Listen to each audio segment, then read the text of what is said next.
Good morning.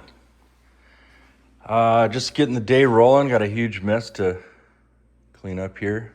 I wanted to just go over a couple of things to share what my thoughts are on this. The reason I went out yesterday and flew it without winglets is because I wanted to know, for one, if it flies without them, but I also want to put them on and find out just how effective they are. How big is the difference, right, when you put them on? Speaking to somebody yesterday, and I know some of you had mentioned it needs more nose weight. I want to add more nose weight to it, and I think I want to do that before I put the winglets on.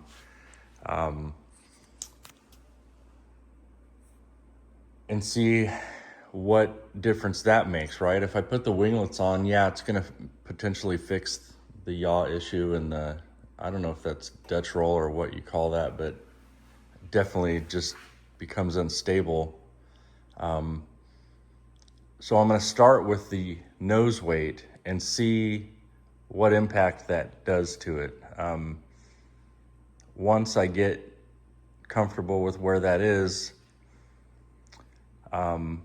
there's vortex generators that go out on the wingtips, and I'm not sure if those come into play with this plane, this lightweight foamy going slow. I need to ask that question, but if they do, if it does need them, I would rather put those on first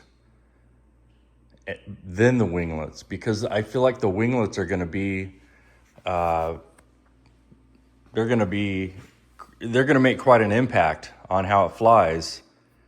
And if I put those on first, I'm not really going to see the benefit of the smaller stuff. And maybe it's not, even though they're smaller, maybe they're not really smaller.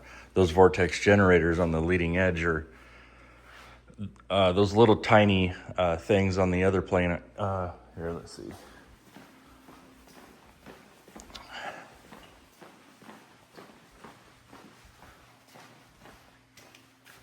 These guys.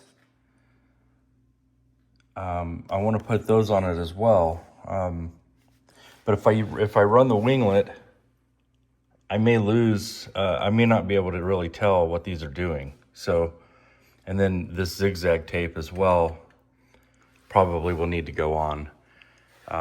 So I think nose weight is probably the biggest thing to do next. And as soon as it seems like it's flying fine, straight out and level or slightly diving, then I'll add the vortex generators next, and then the winglets. And this way I can tell just how much each individual item is doing to the flight characteristics of this, and then zigzag tape as well after that. That's the order, at least in my mind, that makes the most sense on what to do here. Having the foam is definitely an opportunity to test these things. After flying this yesterday, I'm confident that had I flown the composite one again, it would have probably flew straight out just like that, and then all of a sudden I would have lost control of it and crashed it. So we'll put this thing through the tests. Hopefully I can get out there today, and we'll go from there.